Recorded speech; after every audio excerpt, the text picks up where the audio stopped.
एक रात जब मैं नशे में धुत होके छोड़ जाने वाले की बेवफाई पर रो रहा था, तब मुझे एक लड़की का मैसेज आया। लिखा था कि मैं आपसे बात करना चाहती हूँ। मैंने मैसेज इग्नोर कर दिया क्योंकि मुझे रूटीन में ऐसे मैसेजेस आते रहते थे।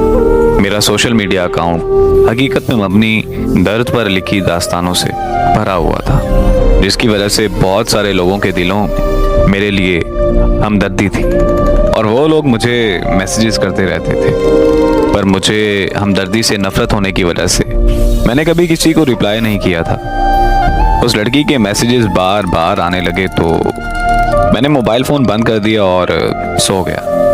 अगले दिन मैं शाम के 7 बजे जब नींद से उठा तो और अपना मोबाइल ऑन किया तो उस लड़की के कोई 200 मैसेजेस आए हुए थे। मुझे बहुत गुस्सा आया। मैंने उसे कॉल मिला दी।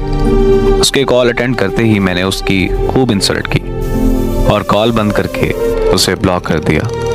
थोड़ी देर में ही मुझे एक और रॉन्ग नंबर से कॉल आ गई। मैंने अटेंड की तो एक लड़की ने मुझे भाई बोलते हुए कहा कि मैं नूर की बहन बात कर रही हूँ। मैंने उससे पूछा कि कौन नूर? वो कहने लगी कि वही नूर जिसने सोशल मीडिया पे आपकी स्टोरी पढ़कर पिछले 7 दिनों से कुछ नहीं खाया। वही नूर जो पिछले 7 दिनों से लगातार रोई जा रही है। वही नूर जो पिछले 7 दिनों से सोई नहीं। वही नूर जिसकी कुछ देर पहले आपने इंसल्ट की है। मैंने इतना सुनते ही कॉल बंद कर दी और वो नंबर भी ब्लॉक कर दिया। रात को जब मैं फिर से नशे में धुत हुआ तो मुझे अजीब ख्याल आने लगे और एक अजीब सी बेचैनी होने लगी कि आखिर ये नूर लड़की है कौन और ऐसा क्यों कर रही है। तजस्सुस इतना बढ़ गया कि मैंने उसे अनब्लॉक किया और कॉल कर दी। कॉल उसकी बहन ने अटेंड की। मेरे हेलो करते ही मुझे कहने लगी कि अगर नूर को कुछ हुआ तो मैं तुम्हें छोड़ूंगी नहीं।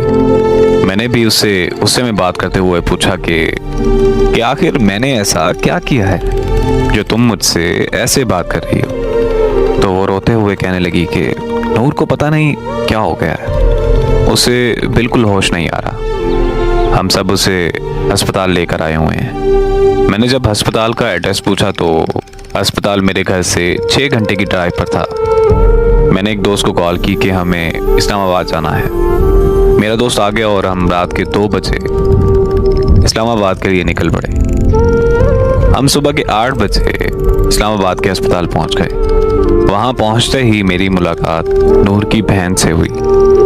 उसने बताया कि नूर को 104 पर बुखार है और उसे अभी तक होश नहीं आ रहा। फिर उसकी बहन ने जो मुझे नूर के बारे में बताया वो सुनकर तो मैं अपने होशो हवास खो बैठा था। आखिर ऐसा कैसे मुमकिन हो सकता है। नूर की बहन ने मुझे बताया कि हमारे वालिदैन एक रोड एक्सीडेंट में मारे गए थे। नूर को उनकी मौत का सदमा बहुत गहरा लगा। एक दिन मैं नूर को खाना देने के लिए उसके कमरे में गई और अचानक से नूर मुझ पर चीखने लगी। वो कहने लगी कि यहाँ से चली जाओ और मुझे मारना शुरू कर दिया। मैं और मेरे मामू नूर को अस्पताल ले गए। वहाँ जाकर पता चला कि नूर एक दिमागी मर्ज में मुब्तला है। ये एक ऐसा मर्ज है जिससे इंसानी सोच, एहसासात और मुतासिर होते हैं। पर हमें लगा कि बस ये माँ बाप की मौत का सदमा है और कुछ ही दिनों में नूर बिल्कुल ठीक हो जाएगी। तो हम नूर को घर वापस ले आए, लेकिन नूर की हालत दिन ब दिन बिगड़ने लगी। उसकी हालत इतनी ख़राब हो गई कि नूर खुदकुशी करने की कोशिशें करने लगी। हम नूर को फ़ौरन माहिर नफ्सियात के पास ले गए।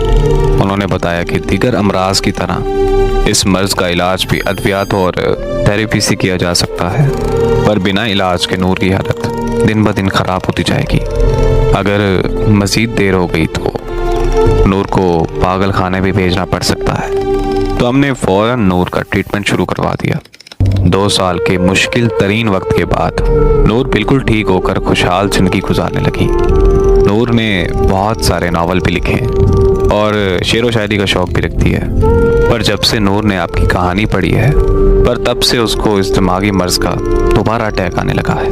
नूर की बहन की बात मुकम्मल होते ही मुझे खबर मिली कि नूर को होश आ गया है और उसकी बहन नूर की तरफ भाग गई। मैं भी उसके पास जाना चाहता था, पर मेरे दोस्त ने मुझे रोक लिया। वो मुझे कहने लगा कि नूर तो पागल लड़की है, हमें उसे क्या लेना देना, चलो हम घर चलते हैं। मैंने अपने दोस्त से बोला कि अरे यार, मैं कौन सा नॉर्मल हूँ, मैं भी तो इतना पागल हो चुका हूँ कि किसी का कम बुलाने के लिए नशे का सहारा ले रहा हूँ। बस इतना कहकर मैं नूर से मिलने चला गया। नूर मुझे देखते ही उठकर बैठ गई। उसकी खुशी की कोई इंतहा ही नहीं थी। जिंदगी में पहली बार मैंने खुद की वजह से किसी के चेहरे पर खुशी देखी थी, और उसके चेहरे पर खुशी देखकर जो मुझे सुकून महसूस हो रहा था, वो सुकून मैंने पहले कभी महसूस नहीं किया था।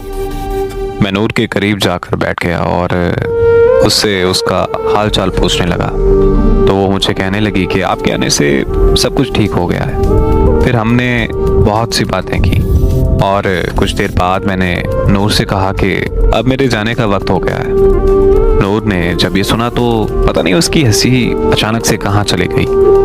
उसके हाथ पांव कांपने लगे और आंखें नम हो गईं। मैंने नूर की हालत देखते हुए अपने दोस्त को कॉल की और उसे कहा कि तुम चले जाओ, मैं बाद में आ जाऊंगा। इतना सुनते ही नूर के चेहरे पर मुस्कुराहट फिर से वापस आ गई। मैं और नूर 2 दिन तक अस्पताल में रहे।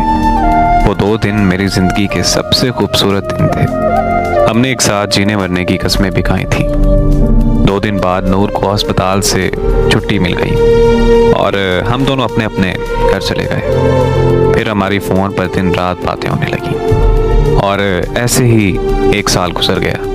वो ज़हनी तौर पर बिल्कुल ठीक हो चुकी थी और मैं भी नशा मुकम्मल तौर पर छोड़ चुका था। जहाँ